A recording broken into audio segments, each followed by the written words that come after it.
In this video, we're going to talk about the role of microaggressions and microinterventions in terms of helping to support trauma survivors and their families and friends.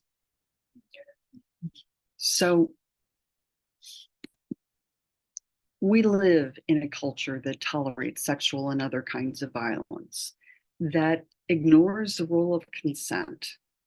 Things and contributing to this culture include things like violence being normalized on TV and books and video games, etc. Myths about sexual violence. So, for example, that violence is committed by strangers, that primarily that prostitutes and wives cannot be raped, that no means yes. Let me just be clear, these are myths. Victim blaming. He asked for it. Or what was she wearing? Why was he there? Each of these questions is really unnecessary. The issue is really that this person was hurt. And that's what we need to be focusing on. Jokes about sexual violence or name calling, and our silence about them. So silence can be as damaging as actually saying something negative. So let's think about this pyramid. We can focus, or we can think about normalization of oppressive stereotypes. We can degrade people. We can remove people's autonomy. For example, removing a condom, groping, violating safe words, or explicitly engage in violence. In general, it's going to be easiest to intervene at the bottom of this pyramid. So addressing this culture.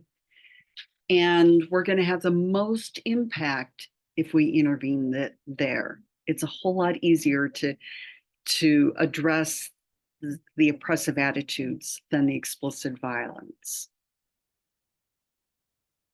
So microaggressions are regularly occurring invalidations, insults, put downs, etc., experienced by people based on group membership. Typically, we talk about these in terms of race, culture, ethnicity, sexual orientation, or identity. Things like, stop being so emotional. Think about some of the microaggressions that trauma survivors experience. It's over, isn't it? Or, just move on. And think about their consequences. Think about how other people respond and how what we do either increases or decreases social support. So if we're thinking about primary macroaggression or microaggressions, things like, wow, you are so well-spoken, suggesting that it's surprising that this group is well-spoken. And the victim can respond in any of a number of ways by confronting it. What do you mean, assuming that should not be well-spoken, or ignoring it, or saying thank you and moving on, or avoiding, or what do you mean by that? Then there is a secondary microaggression based on what other people do. So some people may respond with victim blaming. You make everything about race or about trauma, or mansplaining or race planning or gaslighting. Just calm down. This wasn't about race. You're overreacting. Think about how these apply to trauma survivors. How does the bystander respond?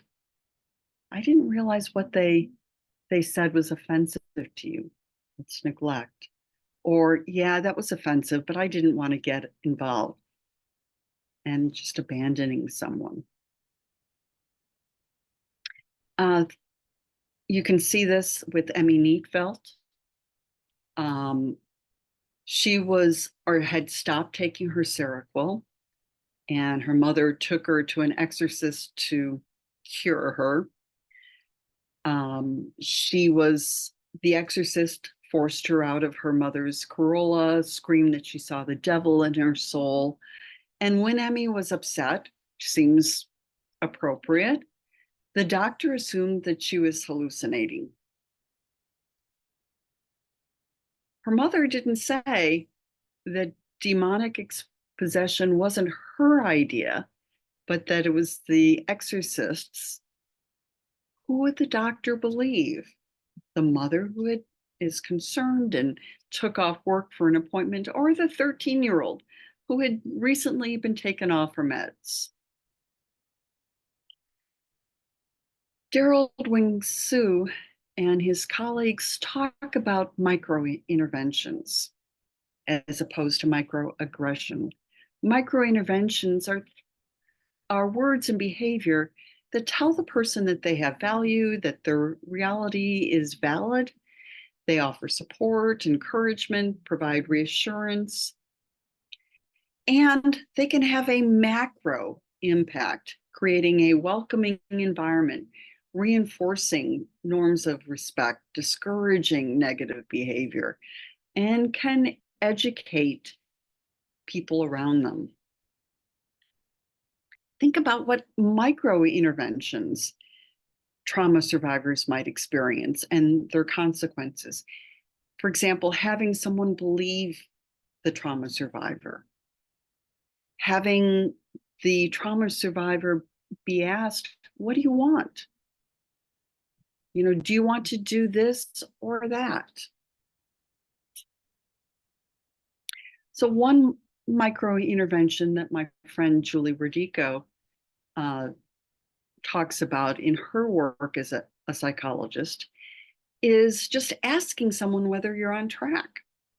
So she'll say, give me feedback in our session today. What was helpful? What could be more helpful in the future? I really want to make sure that you're getting what you want. So let's tie this together. ACEs, social support, and mental health outcomes are all connected. People with more ACEs tend to have more anxiety and more depression. They also tend to lose social support. And that social support is negatively correlated with anxiety. So people with less social support have more anxiety. It also is negatively correlated with depression. Again, less social support, more depression. What we can do is increase social support, and then we'll see decreases in anxiety and depression. When we're thinking about adverse childhood experiences, we've talked about this whole range of things: substance abuse, domestic violence, depression, abuse, divorce, mental illness, etc. But we also want to be thinking about this part here: the community environments, poverty, community disruption, lack of mobility and social capital, violence, discrimination, housing quality. And we can address those, right? Back to our social determinants of health. These create a more positive outcome, or are related to more positive outcomes. And ignoring or dismissing these roots creates poorer outcomes. So what do survivors hear? You must have misunderstood. He was just being nice. That's how men are sometimes. You must have been hallucinating. Just move on. You only have one mom, and that's all that matters. What about those Steelers? And each of these things invalidates the trauma survivor. And that's what I want you to be thinking about today as you're thinking about working with trauma survivors. Think about how these things negatively impact the survivor. With that, I'm going to say goodbye and have a good day. See you in the next video.